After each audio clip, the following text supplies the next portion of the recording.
असम में गुज़िश्ता दिनों दहशतगर्द तंजीमों से रवाबित के इल्ज़ाम में मदरसे के 2 असातिज़ा की गिरफ्तारी के बाद अब मदारिस इस्लामिया निशाने पर हैं।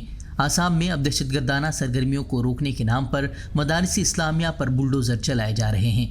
आसाम हुकूमत ने बुध के रोज़ बोंगाई गांव ज़िले में अलकायदा से रवाबित के इल्ज़ाम में एक और मदरसे को मुनहदिम कर दिया है। ये रियासत का तीसरा मदरसा है जिसे हुकूमत ने इस माह मिस्मार किया है। इल्ज़ाम है कि उन तालीमी इदारों को दहशतगर्दी की सरगर्मियों के मरकज़ के तौर पर इस्तेमाल किया जा रहा है। ज़िली इंतज़ामिया आज सुबह 8 बुलडोज़र के साथ मदरसे पहुंची और उन्होंने इमारत के इन्हिदामी कार्रवाई शुरू कर दी। बताया जा रहा है कि इस मदरसे में 200 तलबा मुकीम थे जिन्हें कबल अज़ वक्त निकाल लिया गया। बता दें कि डिस्ट्रिक्ट डिज़ास्टर मैनेजमेंट हुक्काम ने मंगल को ज़रूरी दस्तावेज़ात न होने और नाकाफ़ी इंतज़ामात का हवाला देते हुए मदरसे को मुनहदिम करने का हुक्म दिया था।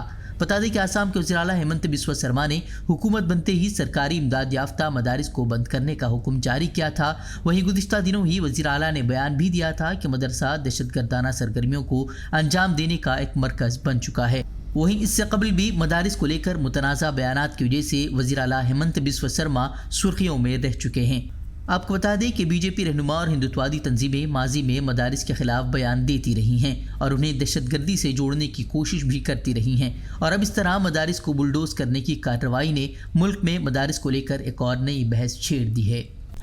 हमसे जुड़े रहने के लिए हमारे चैनल फ़िक्र ख़बर टीवी को सब्सक्राइब करें, वीडियो को लाइक और शेयर करें। मज़ीद ख़बरों के लिए विज़िट करें फ़िक्रख़बर.com।